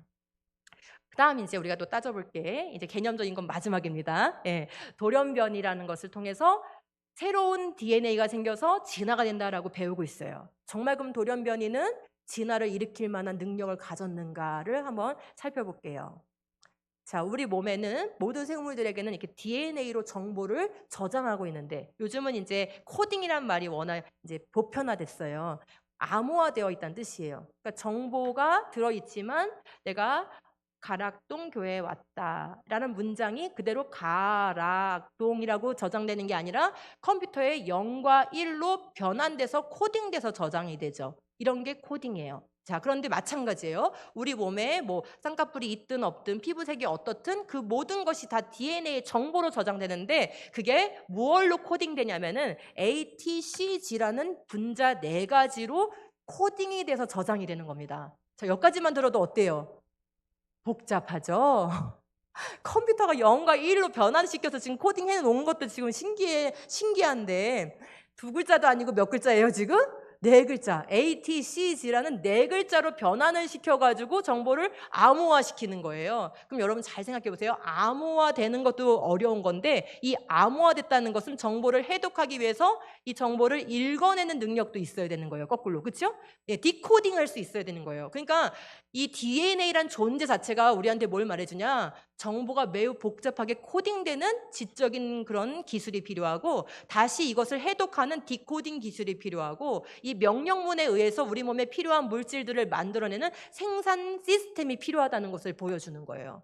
그냥 복잡합니다. 그죠? 예. 그런데 이게 저절로 된다고요? 예, 말이 안 되는데. 자, 그럼 복제하는 과정에서 A하고 짝을 이루는 건 T고 C하고 짝을 이루는 건 G예요. 이게 복제의 법칙이에요. 규칙이에요. 우리 몸은 항상 이렇게 규칙이 있습니다. 그러면 A하고 T 짝이고 C하고 G하고 짝인데 지금 뭐가 하나 틀렸네요. 빠르게 찾아보실 수 있을까요? 와, 벌써 찾으셨어요? 지금 T가 A가 아니라 G랑 결합됐죠? 이렇게 되면은 복제가 잘못된 거예요. 마치 우리가 타이핑하다가 오타 낸 거랑 똑같은 거예요. 이런 걸 DNA 디스매치라고 하는데 이렇게 디스매치 된 상태에서 만약에 우리가 디스매치 되는 대로 다 돌연변이가 되면요 우리 몸은 견디지 못합니다. 그런데 하나님이 너무 잘 만들어 놓으셔서 우리가 잘 잘 때 이런 것들이 다 수정되는 시스템을 갖고 있어요. 그래가지고 수정이 돼서 돌연변이가 고쳐지는 거예요. 근데 고쳐지지 않은 것이 있다면 그게 돌연변이로 바뀌게 되는 것이에요. 그럼 지금까지 들어보니까 정보가 돌연변이가 나는 게 좋겠어요? 안 나는 게 좋겠어요? 안 나는 게 좋겠죠. 그죠? 오타 낸 거랑 똑같은데 처음 정보가 좋을까요? 오타 난 정보가 좋을까요? 처음 정보가 좋다는 것을 알 수 있겠죠. 자, 돌연변이를 통해서 예, 웃을 일이 아니라 이 친구는 정말로 돌연변이가 일어나서 이런 질병을 겪고 있는 거예요. 무작위적으로 발생하기 때문에 어느 부위에 발생할지 모르는데 이 돌연변이는 대부분은 나타나지가 않아요. 우리가 돌연변이가 족족 다 나타나면 우리가 다 심각한 병을 앓고 있을 텐데 하나님이 잘 만들어 놓으셔서 이 정보가 오타나면 다른 정보가 대체하도록 이렇게 멀티플하게 만들어 놓으셨어요. 그런데 가끔은 아주 심각한 부위에 돌연변이가 생겨서 병으로 나타나게 되는데 그런 병을 우리가 유전병이라고 하죠. 이 친구는 우리나라에는 아직 이런 사례가 없는데 동남아시아의 친구인데 얼굴에 털이 나는 이런 질병을 갖고 있는데요. 그 누구라도 이걸 보는 순간 아, 저 친구가 병을 앓고 있구나라고 생각하지 털이 많은 동물로 진화 중이구나라고 생각하지 않아요. 왜요? 돌연변이는 우리의 DNA 좋은 정보를 나쁘게 손상시키는 과정이기 때문에 그렇죠. 그래서 진화론자들은 이 돌연변이에 목숨을 거는 거예요. 왜요? 지금 아까 말씀드렸잖아요. 유전 법칙은 오직 부모의 것으로부터 자손에게 물려지는 거예요. 그러므로 다른 정보를 얻을 길이 없어요. 부모가 준 거 외에는 우린 가질 수가 없어요. 그런데 유일하게 다른 정보를 가질 수 있는 게 뭐냐면 돌연변인 거예요. 근데 진화는 돌연변이가 필요하죠. 왜냐면 새로운 정보가 있어야 되니까. 해서 지금까지 수십 년 동안 수천 번의 실험을 하고 있어요. 초파리가 애꿎은 초파리만 이제 고생하는 거죠. X선 감마선을 수만 배로 쪼이는 거예요. 이 평상시에 우리가 쪼이는 거에 수만 배로 쪼여서 돌연변이를 강하게 유도를 시키는 거예요. 그랬더니 결과가 뭐가 나왔을까요? 뭐 날개가 잠자리 날개로 바뀌거나 몸체가 커져가지고 막 똥파리만해지거나 그러한 사례, 더 어떤 진전을 보이는 사례는 없고 전부 다 날개가 망가지거나 눈의 색소가 빠지거나 눈이 실명되거나 다리가 삐뚤어지거나 다 기형 초파리밖에 나오지 않았어요. 이 돌연변이는 무언가를 개선시키는 방법이 아닙니다. 자, 그래서 돌연변이는 언제나 있던 것을 상실하는 것을 내포하지 없던 것을 새로 얻는 것을 내포하지 않는다. 원래 날개나 시력이 없던 생물에게 날개나 시력을 줘야 그게 진화인데 그런 돌연변이를 관찰한 사람은 없고 관찰만 안 되는 게 아니라 메커니즘 자체가 불가능합니다. 새로운 정보를 눈이나 또는 심장 이렇게 고급 기관을 만들 만큼 추가시키려면 책을 추가시켜야 돼요. 책. 그냥 단지 몇 문장이 아니라 책만큼의 정보를 추가시켜야 되는데 그럴 원리가 없어요. 그러므로 돌연변이를 축적시켰더니 책 같은 그런 고급 정보가 생겼다? 말이 안 되는 것이죠. 그러므로 우리가 계속적으로 발표되는 것은 돌연변이에서 뭐가 좋아졌다, 뭐가 생겼다가 아니라 돌연변이에서 질병이 생겼다라는 의학 논문제는 끊임없이 돌연변이 때문에 생기는 질병이 보고되고 있는 것이에요. 돌연변이는 드물고 해롭지요. 그런데 지금 돌연변이에 일어난 생물들을 보면 환경에 더 잘 적응하는 것 같으세요? 아니죠. 살아남기가 더 어렵게 만드는 손상이라는 것을 알 수 있어요. 돌연변이는 있던 정보를 손상시키는 거지 없던 정보를 추가시키는 과정이 아니에요. 이 한 문장만 여러분이 말할 수 있어도 진화론은 다 이길 수 있어요. 한번 해보세요. 돌연변이는 있던 정보를 훼손시키는 것이지 없던 정보를 추가시키는 게 아니다. 그치요? 없던 정보를 추가시켜야 없던 날개가 생기고 없던 다리가 생길 거 아니에요. 그 과정이 없기 때문에 진화론은 100% 불가능한 것이에요. 될 수도 있지 않아? 아니요. 가설조차 불가능한 거예요. 불가능해, 불가능. 그거를 계속해서 세뇌시키지만 않는다면 우리는 그 불가능한 것을 받아들이지 않을 텐데 문제는 교육을 장악하고 있기 때문에 세뇌를 당하고 있다는 게 문제인 거예요. 거짓말도 계속 들으면 그것을 받아들이게 돼 있고 계속 듣다 보면 그것이 단지 지식이 아니라 신념이 되기 때문에 무너뜨리기가 어려워지는 것이에요. 그래서 아주 뼈아프게 지적을 하고 있는 거예요. 생물학 교과서에서는 마치 긍정적 돌연변이가 있는 것처럼 말하지만 그게 결코 관찰된 적이 없다는 거예요. 명확하게 유전학에서 알려지지 않다는 사실을 학생들에게 가르쳐주지 않고 있다. 즉 의학 책에서는 돌연변이가 질병의 원인으로 가르쳐져요. 그런데 갑자기 생물학 책에 오면은 돌연변이가 뭘로 둔갑해요? 진화의 원리로 둔갑하고 있다라고 하고 있는 것이에요. 자, 그래서 이제 인터뷰어가 뭐라고 하고 있냐면 아까는 학생들을 만났잖아요. 이제는 진화론을 수십 년 동안 연구하는 대학 교수들을 만나서 인터뷰를 하면서 생물의 종류가 바뀐 예를 들어주세요라고 묻습니다. 뭐라고 대답하는지 한번 들어보세요. An example of Darwinian evolution, not adaptation or speciation, but a change of kinds. These are changes of kinds. They're still fish. They're distinctly different fish. We have thousands of examples. Can you give me one? I can give you thousands. Just one. For instance, I would say, look at Lenski's experiments of bacteria then. So what do the bacteria become? The bacteria are still bacteria, of course. That's not Darwinian evolution. That's not a change of kinds, is it? It is a change in the genetic makeup of the bacteria, which But they're is still bacteria. So what do the bacteria become? A new kind of bacterium. So it's still bacteria. There's no change of kinds. 네, 지금 박테리아가 뭐가 됐다고 해요? 박테리아가 됐다고 하죠. 물고기는 물고기, 박테리아는 박테리아. 그냥 스틸 박테리아라고 얘기하잖아요. 그죠? 우리가 보고 있는 게 그게 자연 현상입니다. 콩은 계속 뭐예요?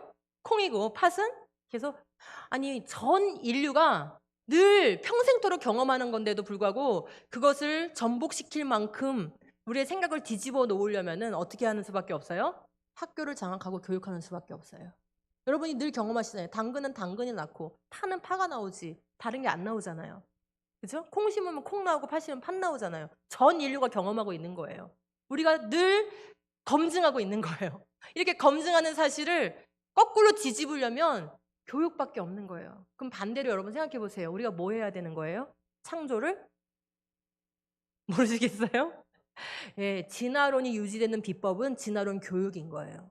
그럼 창조를 믿음을 지키려면 우리 뭐 해야 되겠어요? 창조를 교육해야 되는 것이에요. 그냥 덮어놓고 믿어. 그게 아니에요. 창조가 얼마나 근거가 있고 하나님의 말씀이 얼마나 신실한 것인지 창조부터 요한계시록까지 한 말씀도 1.1에게도 변함이 없는 진리의 말씀이라는 것을 반드시 가르쳐야 됩니다. 그거 안 하고 우리가 믿음을 지킬 수는 없어요. 자, 돌연변이가 쌓이면 진보가 되는 것이 아니라 뭐가 될까요? 태보가 됩니다. 즉 돌연변이는 처음에 하나님이 넣어놓으신 게 아니에요. 우리가 죄 지었을 때 하나님께서 어떻게 하십니까? 땅을 저주하세요. 식물을 저주하세요. 가시덤불과 엉겅퀴가 나오게 하세요. 동물을 저주하세요. 그죠? 그리고 인간을 저주하세요. 너는 흙이니 흙으로 돌아갈 것이다. 죽게 됐다 이 말이죠. 그때부터 악성 변화가 일어난 거예요. 그전에는 이런 질병과 노화와 죽음이 없었어요. 죄 지은 세상에 변화된 모습으로 나타난 것이에요. 돌연변이는 바로 그 죄의 결과로 저주한 이 세상에 주어진 저주의 결과지 진화의 원리가 아니라는 것입니다. 언제가 제일 좋았을까요? 처음이 가장 좋았겠죠? 돌연변이가 일어나지 않았을 때 그때가 제일 좋았을 겁니다. 여러분 돌연변이가 축적되고 있다는 것은 사실이에요. 우리 부모님으로부터 나는 내가 받은 것보다 한 70개에서 한 100개 정도를 더 돌연변이를 줍니다. 우리 자녀에게. 자녀도 역시 그 자녀에게 그 정도를 더 줍니다. 이게 평균적인 수치예요. 그러면 거꾸로 올라가 보죠. 올라가면 올라갈수록 어떨까요? 우리 조상들의 DNA는 돌연변이가 적었던 거예요. 거꾸로 내려오면 내려올수록 돌연변이가 증가하고 있는 거예요. 그래서 우리의 이제 피부 같은 이런 체세포에는 돌연변이가 자식에게 물려지지 않아요. 그렇지만 정자나 난자에 생긴 돌연변이는 물려지는 것이에요. 그럼 이렇게 따지면 만약에 교과서가 가르치는 것처럼 400만 년 전에 아프리카에서 오스트랄로피테쿠스가 우리의 조상이라면 수만 세대가 돌연변이를 일으키다가 우리가 나왔어야 돼요. 그럼 어떻게 됐을까요? 이미 인간은 멸종했어야 돼요. 수만 세대의 돌연변이를 견딜 수가 없어요. 근데 성경적으로 따지면 우리의 세대는 몇 세대냐? 약 200세대밖에 되지 않아요. 아담으로부터 지금 우리까지 약 200세대를 지금 살고 있어요. 이 정도 쌓였기 때문에 우리가 몇천 가지의 돌연변이로 말미암은 질병을 가지고 있는 것이에요. 이렇게 설명하면 인류의 역사와 정확하게 일치하지만 진화론적으로 설명하면 인구수도 설명할 수 없어요. 진화론적으로 400만 년 전에 인간이 나왔으면요, 우주를 다 채울 만큼의 인간이 있어야 된다는 게 수학적 계산이에요. 말이 안 됩니다. 오히려 노아 방주 이후에 새 인류가 번성해서 지금 수천 년이 지났는데 그로부터 지금 이 정도 한 80억 정도의 인구에 이르는 게 당연한 수치예요. 이게 수학적 결론이에요. 그러니까 돌연변이로 따져봐도 인간의 인구로 따져보아도 무엇으로 따져봐도 진화론이 주장하는 걸 지지하지 않습니다. 오히려 성경의 역사가 더 맞다는 것을 지지하고 있습니다. 자, 그럼 이제 마무리를 지어보도록 하겠습니다. 오늘 이렇게 지난하게 우리가 아담이 맞냐 오스트랄로피테쿠스가 맞냐, 도대체 우리의 첫 조상이 단수나 아메바 같은 그런 세포냐 아니면 처음부터 남자와 여자로 지어진 거냐, 이런 문제를 왜 이렇게 지난하게 따져야 되는 것일까요? 또 왜 이런 문제를 사실적으로 밝혀서 우리 아이들에게 교육을 해야 되는 것일까요? 이 첫 조상에 담겨있는 그 문제가 과연 무엇일까요? 네, 그 의미가 굉장히 중요한 것이죠. 이게 왜 중요한지를 한번 말씀드려 보도록 하겠습니다. 하나님께서 창조하실 때 인간을 우주 창조 6일 중에 맨 마지막에 창조하셨어요.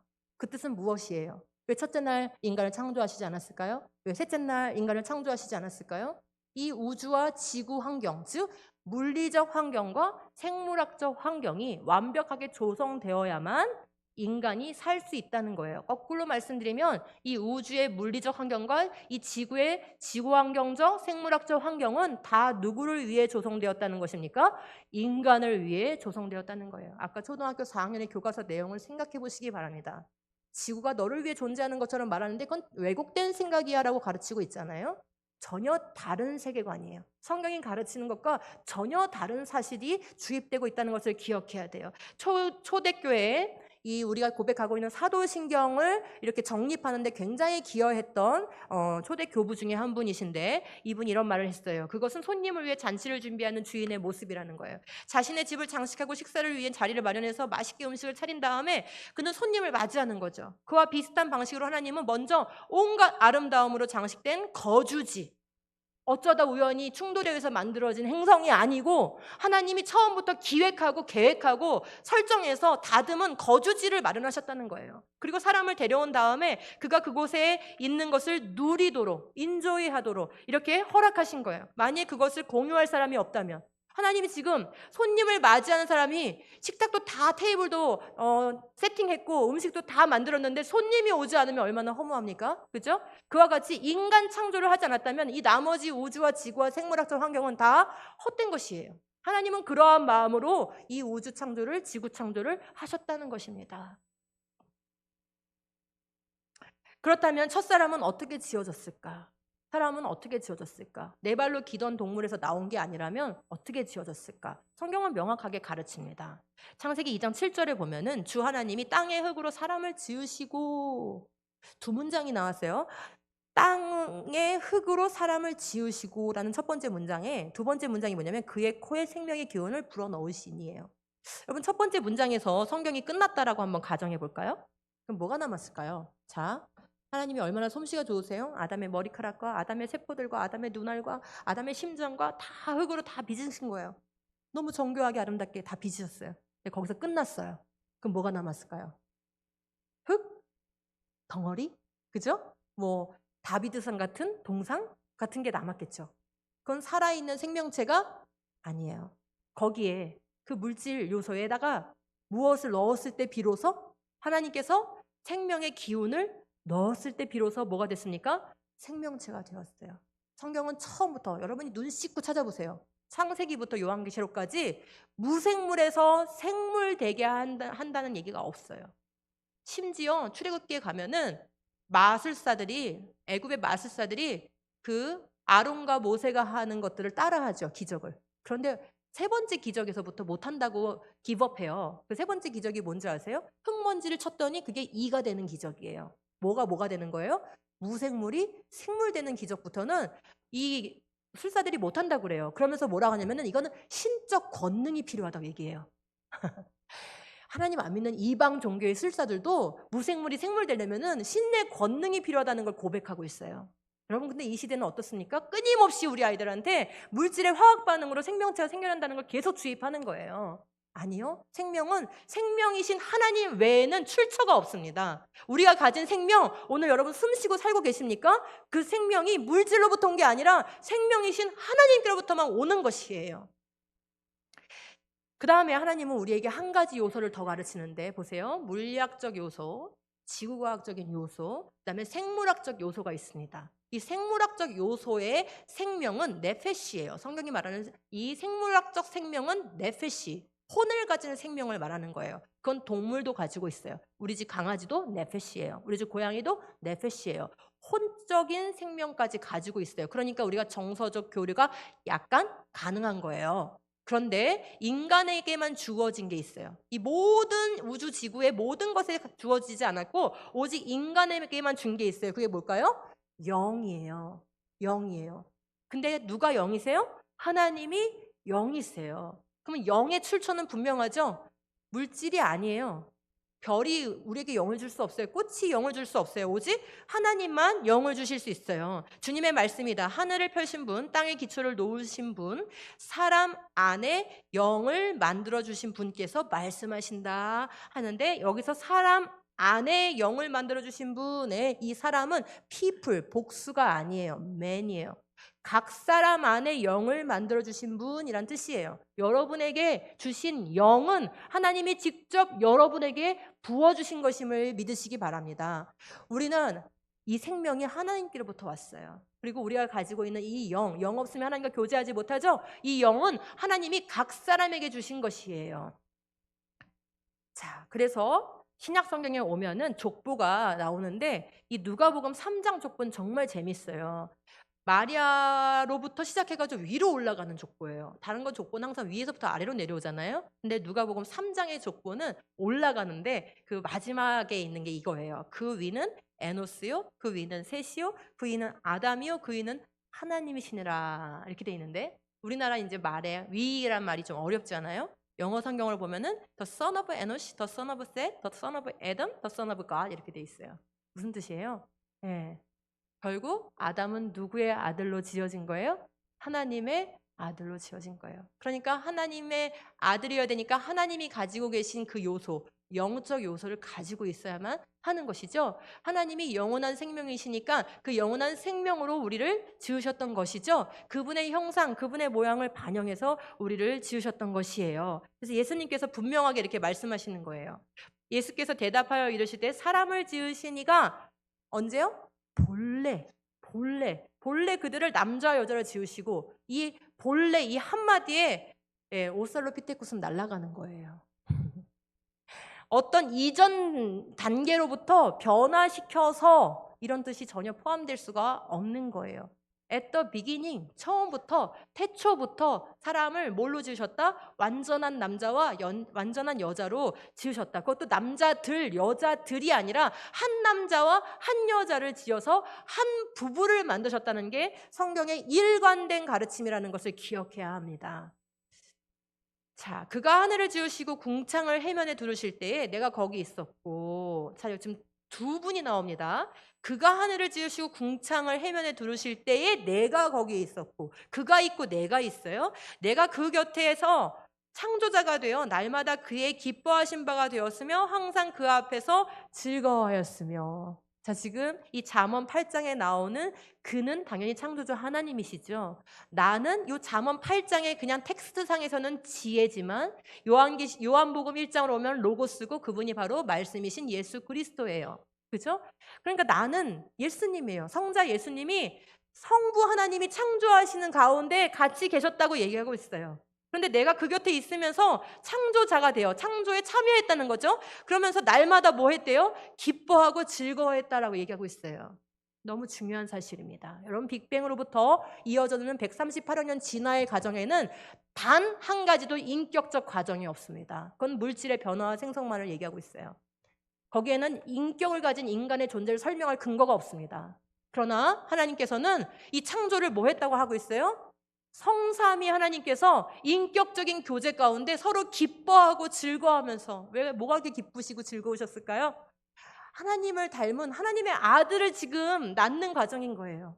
하나님의 자녀들을 예수 그리스도를 통하여 얻을 이 우주적인 역사를 생각하면서 창조를 하신 거예요. 그걸 생각하니까 너무나 기쁘시고 즐거워하면서 이 창조를 행하셨다는 것을 알 수 있어요. 사람이 거처할 땅에서 즐거워하며 인자들을 기뻐했다. 인자들을 기뻐했다. 여러분들을 기뻐하는 마음으로 하나님이 창조하셨습니다.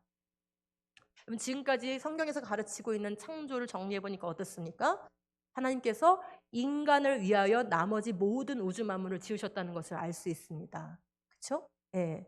그리고 하나님께서 생명이 무생물로부터 변화되게 지으시지 않고 생명은 직접 생명이신 하나님이 직접 부여하셨다는 것을 알 수 있습니다. 생명은 발생되는 게 아니라 뭐 하는 거예요? 부여되는 것입니다. 그러므로 생명의 근원이신 하나님을 떠나면 그게 뭐예요? 그게 죽음이에요. 그게 죽음이에요. 하나님을 떠난 게 죽음인 거예요. 그래서 우리는 태어나지만 죽어가는 것이에요. 하나님께 다시 붙는 것만이 뭡니까? 살 길인 겁니다. 예수 그리스도 외에는 우리에게는 생명이 없는 것입니다.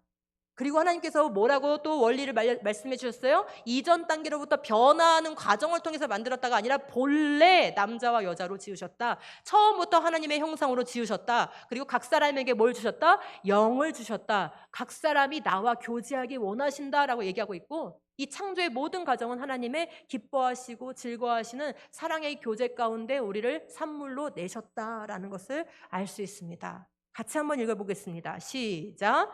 그분은 인류의 모든 족속을 한 혈통으로 만드셔서 온 땅 위에 살게 하셨으며 그들이 살 시기와 거주할 지역의 경계를 정해 놓으셨습니다. 네, 반복하고 있죠. 성경은 일관됩니다.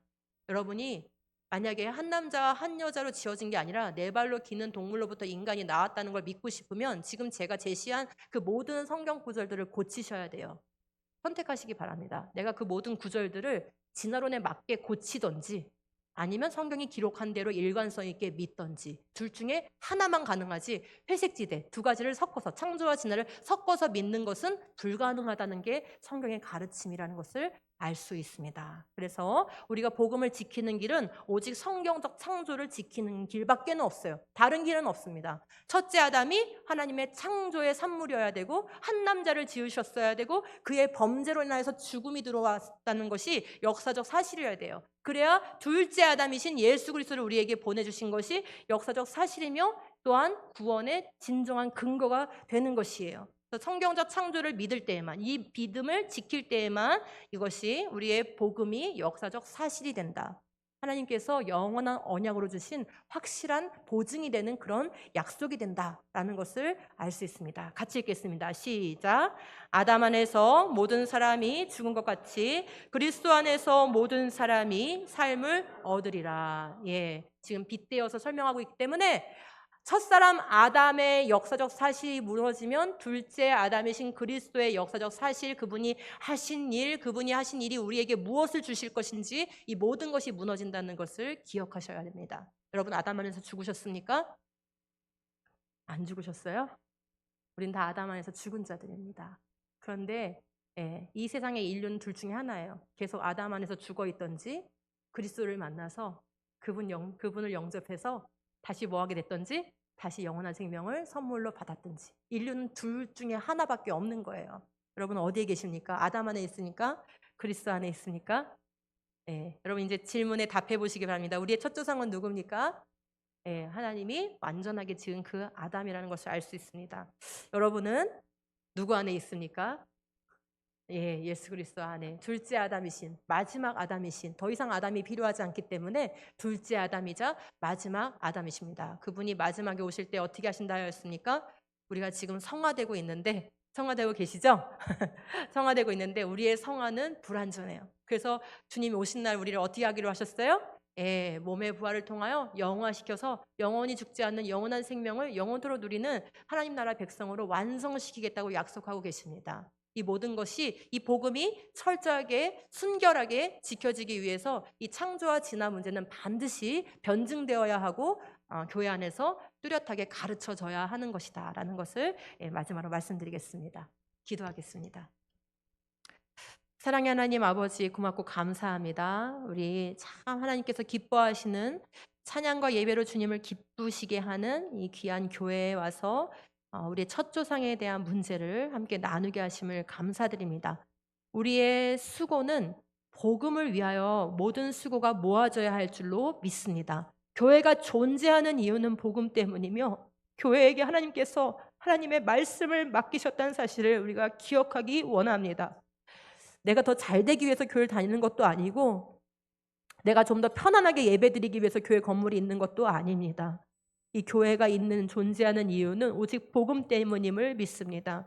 우리가 순결한 복음을 받았는데 이 순결한 복음을 받기까지 수많은 사람들의 믿음의 헌신과 순종과 눈물과 피가 있었습니다. 이제 이 복음을 받아서 우리가 다음 세대에게 전수하고 우리가 떠나야 할진데 거룩하고 순결한 복음을 남겨놓고 이 교회를 든든하게 세우는 다음 세대를 거룩하게 세우고 하나님 앞에 가기를 원하오니 주여 우리 교회를 복되게 하여 주시옵소서. 하나님의 말씀을 붙드는 교회, 하나님의 말씀을 믿고 지키는 교회, 하나님의 말씀대로 교육하는 교회가 될 수 있도록 역사하여 주시옵소서. 감사드리며 예수님의 이름으로 기도합니다. 아멘.